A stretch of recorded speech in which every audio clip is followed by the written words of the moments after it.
आज़ादी का सफर में आज बात बदरुद्दीन तैयब जी की। महान स्वाधीनता संग्राम सेनानी बदरुद्दीन तैयब जी की आज जयंती है।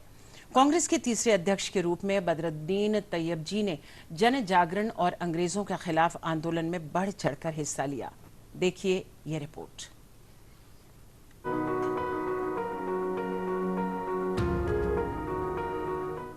दस अक्टूबर स्वतंत्रता सेनानी बदरुद्दीन तैयब जी की जयंती है। उनका जन्म 1844 में आज ही के दिन बम्बई में हुआ था। तैयब जी इंडियन नेशनल कांग्रेस के संस्थापक सदस्य थे। वो कांग्रेस के तीसरे अध्यक्ष थे। उनका कार्यकाल 1887 से 1888 तक रहा।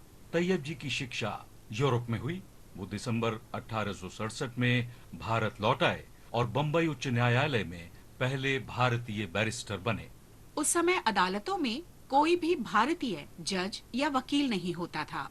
बम्बई उच्च न्यायालय के जज के रूप में वो साहस और निष्पक्षता के लिए प्रसिद्ध हुए, जिसका प्रमाण 1897 में राजद्रोह के मुकदमे में बाल गंगाधर तिलक को मिली जमानत थी। जबकि इसके पहले के जजों ने तिलक की जमानत याचिका 3 बार खारिज कर दी थी। उनकी वकालत का लोहा गांधी जी भी मानते थे। एक बार उन्होंने स्वीकार किया था कि उनमें फिरोज शाह मेहता या बदरुद्दीन तैयब जी जैसे वकीलों के गुण नहीं है। तैयब जी को तो कई कानून जबानी याद थे। 1902 में बदरुद्दीन तैयब जी बम्बई उच्च न्यायालय के मुख्य न्यायाधीश पद पर पहुंचने वाले पहले भारतीय थे। कहा जाता है कि तैयब जी ने तिरंगे के डिजाइन में भी भूमिका निभाई थी। इतिहासकार ट्रेवर रॉयल ने अपनी पुस्तक द लास्ट डेज ऑफ राज में लिखा है, मूल रूप से तिरंगे में उस चरखे का चित्र लगाया जाना था जिसका गांधी जी उपयोग करते थे, लेकिन वो पार्टी का चिन्ह था। तैयब जी ने सोचा कि इससे गलत संकेत जा सकता है।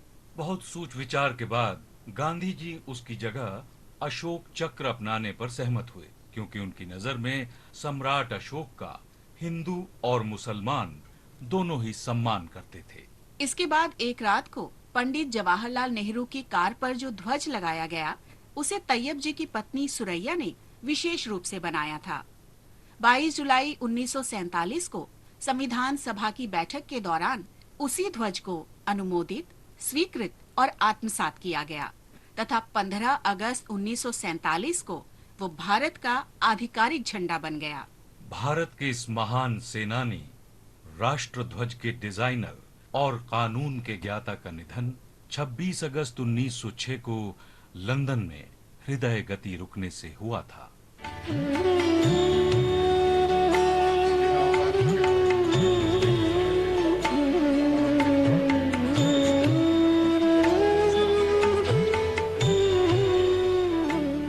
क्या आप जानते हैं कि 1942 के भारत छोड़ो आंदोलन के दौरान अंग्रेजों ने असम के स्वाधीनता सेनानी कुशल कुंवर को फांसी क्यों दी?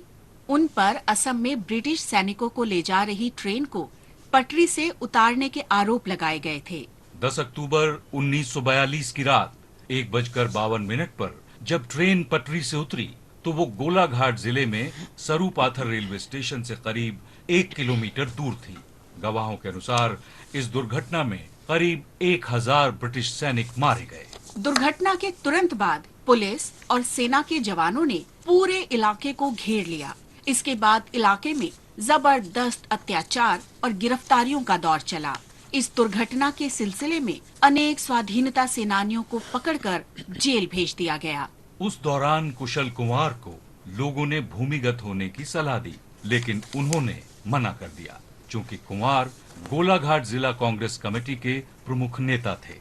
इसलिए उन्हें भी फंसा दिया गया और 43 लोगों के साथ गिरफ्तार कर लिया गया। विचाराधीन कैदी के रूप में उन्हें जोरहाट जेल में 120 दिन रखा गया।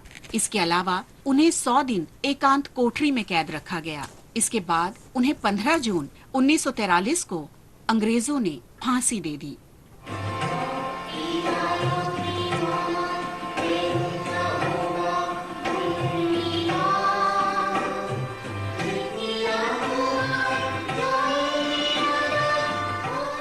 अड़तीस वर्ष के स्वाधीनता सेनानी का जीवन अन्यायपूर्ण ढंग से बीता, लेकिन उन्होंने देश के लिए अपनी जिंदगी कुर्बान कर दी।